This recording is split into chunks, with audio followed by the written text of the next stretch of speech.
John from J.O. Ventures Outdoors, and today I have a 2 for Tuesday for you. But first I wanted to say thank you to Big J. Big J's Knives, he sent me over some swag, a couple of small Big J stickers. I really like those. Get those out of the way. A really nice note too. Thank you so much, Jerry. And Knife Brotherhood, that's cool. New sticker from Georgia's Adventurer. Cheesy Moon Workshop. Now, I've watched, I think, a couple of his videos, and pretty cool. Heard about him on Knife Doctor. And then RDS Wood Turning and acrylics. I need to get in touch with him and just see if I can get a bead. So, pretty cool that we got these stickers in the mail here. Really appreciate that. Thank you, Big J. And once again, thank you to Big J in Boston for their happy hour knife chat. That was just an awesome show. End of an era, as they say, but we really appreciate you both for hosting that show for so many episodes. Brought us all together. So thank you once again, my friends. And today does kind of relate a little bit to this because I got two Camillus knives today, and both of them have the same tang stamp, and it's this one right here, the Camillus, New York, USA, from the 1960s to the late 70s. So with the Camillus with that tang, that type stamp, and New York, USA. So they're both from the same era, and the first one I'm going to show you here is actually a Hawkbill. I've shown this before. This was donated to the Happy Hour Knife Chat by Hunting for Hookers. Thank you very much, Cornbread. And then I won it. I won it on one of the giveaways, and this is a locking Hawkbill from Camillus, a number 1. And just a pretty cool knife. Again, from the 60s to late 70s. I believe that is, 60s to late 70s. And just a really cool shape. Now this is used for pruning and gardening and those kind of tasks. You could use it to rip through things like cardboard or boxes, and so there could be lots of uses for this type of knife. Now originally, and I did video when I first got this way back, but originally had a bail, I believe, back here, and instead I put this leather lanyard on it, and this is in really great shape, and I just really like this.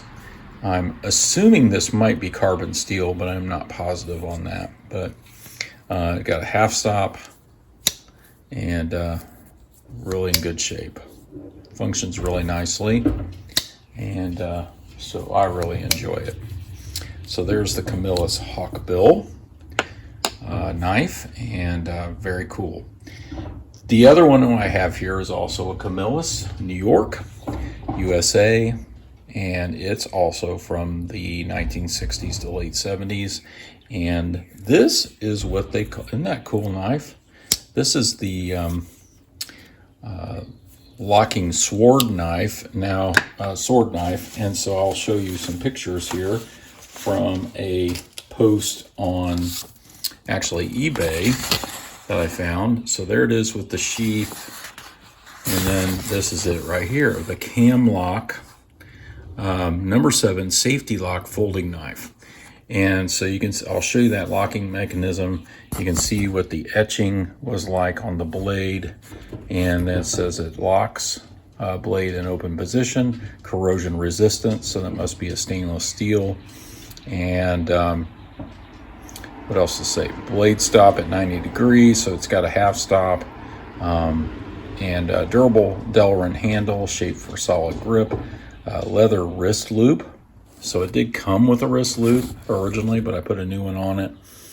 And then also heavy stainless steel pin for super strength, top grain cowhide pouch. So it came with a pouch that looks like that.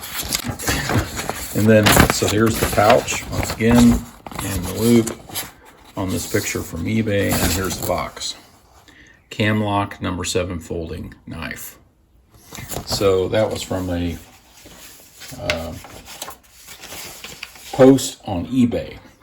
So I picked this up at a antique store, and you flip that up like that, and it locks it. Now this has some blade play, a little bit of blade play side to side and up and down, but I still thought it was a really, really cool piece.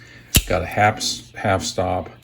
Now, as you can see, look at that. It stopped short here a little bit, and I think, and if you look at that blade, it looks like that blade might have been reshaped, maybe broken off and reshaped. It looks like to me, looks like the blade is missing a little bit of it, but this is just a very cool piece. I love the color of the Delrin handles, and otherwise it's in really, really great shape, I think. Didn't come with a sheath or a box or anything like that, excuse me, but I've been using it in a couple of different sheath and a slip, actually, and it goes down that slip really nicely that I made a while back, and I can carry that in my pocket. It's a little bit full in the pocket, so it's probably better on a belt loop, on a belt sheath. So I've got this one right here, and it goes right down in there like that. Buttons, and this came from a kit from Hobby Lobby, and you put it together. You have to dye it, and then you have to sew it together, and it's kind of like a beginning leather working kit, and then I finished it. So it works pretty well in this sheath. In fact, it fits in there perfectly. So that's mostly the way I carry it, and I've carried it a few times, but these are just really cool Camillus New York knives, and I really am enjoying both of those, and I wanted to share them with you. This is a 2 for Tuesday, and I think I failed to mention it, but this is an open tag by Tom at Knife Delights. So thank you, Tom. Go over and check out his channel, and I really appreciate all of you watching.